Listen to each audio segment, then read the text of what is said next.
Assalamualaikum warahmatullahi wabarakatuh. Nama saya Dea Nadila dari Prodi Nurse dengan NIM P20620519009. Nah, di sini saya sedang memenuhi penugasan promosi kesehatan mengenai PHBS, perilaku hidup bersih dan sehat. Di sini saya membawakan materi mengenai gizi seimbang pada usia dewasa.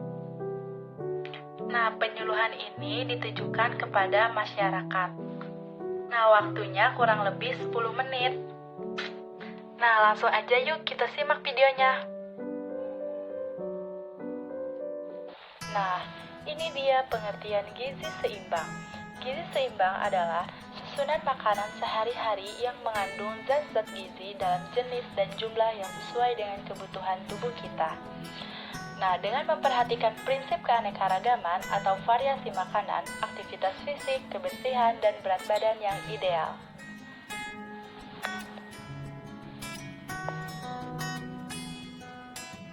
Nah, di sini ada prinsip gizi seimbang. Yang pertama, ada variasi makanan.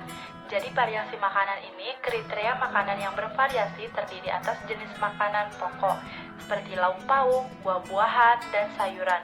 Nah, variasi makanan ini disesuaikan dengan umur dan aktivitas kita. Lalu, usahakan kita itu makan makanan karbohidrat, pati, dan serat seperti nasi, ubi, dan gandum. Lalu, kita harus hati-hati dengan asupan garam, gula, serta lemak agar kadar kolesterol kita itu terkontrol. Nah, yang kedua ada pengaturan makanan. Nah, di sini batasi makanan berlemak, manis, serta tepung-tepungan. Lalu kita itu harus memperbanyak asupan makanan yang mengandung serat seperti buah-buahan, sayuran, dan kacang-kacangan. Nah, yang ketiga ada kebutuhan air. Di sini, cairan sangat dibutuhkan untuk menyokong aktivitas harian.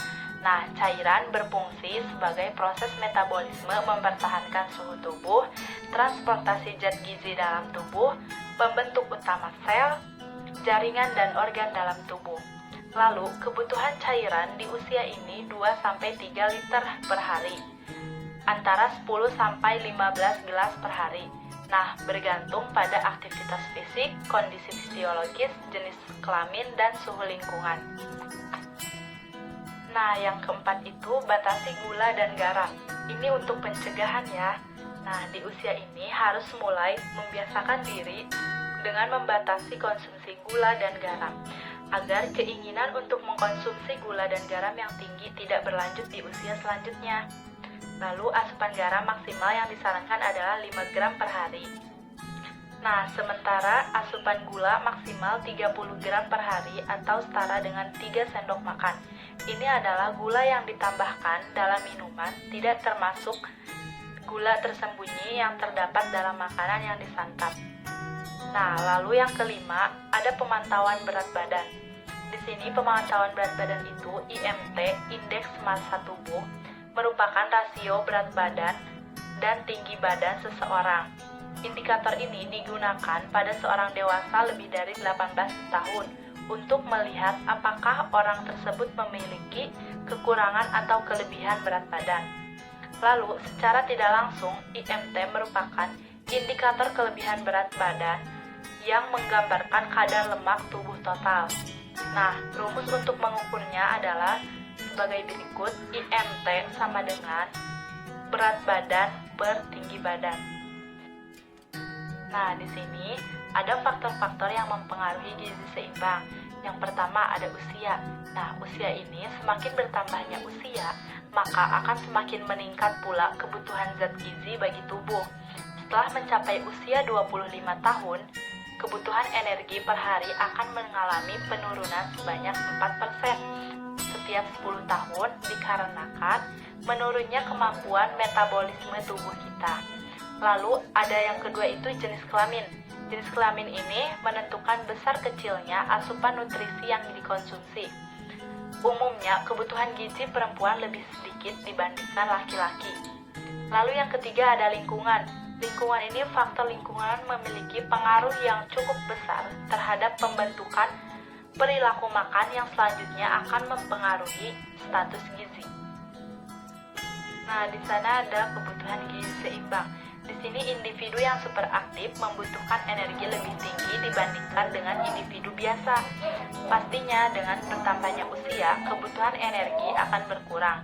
Itulah mengapa konsumsi makanan harus sesuai dengan kebutuhan atau pengeluaran kita sehari-hari. Kebutuhan energi sebenarnya berkurang mengikuti penurunan metabolisme basal mulai usia 25 tahun. Nah, di sini ada dampak gizi yang sering dijumpai pada orang dewasa. Yang pertama itu gizi kurang. Nah, gizi kurang ini pengabaian terhadap prinsip gizi seimbang akan beresiko mengalami kekurangan gizi.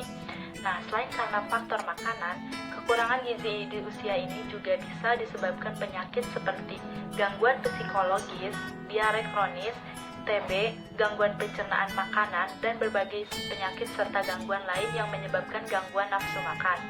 Nah, salah satu tanda kekurangan gizi di usia ini adalah badan kurus dan tidak bersemangat. Lalu, adapun dampak dari kekurangan gizi adalah menurunnya kemampuan fisik dan produktivitas kerja. Nah, adapun anemia.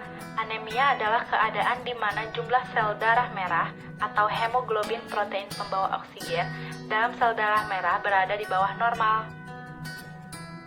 Nah, berkurangnya pembentukan sel darah merah ini disebabkan kekurangan zat besi, kekurangan vitamin 12, kekurangan asam folat, kekurangan vitamin C, atau penyakit kronik.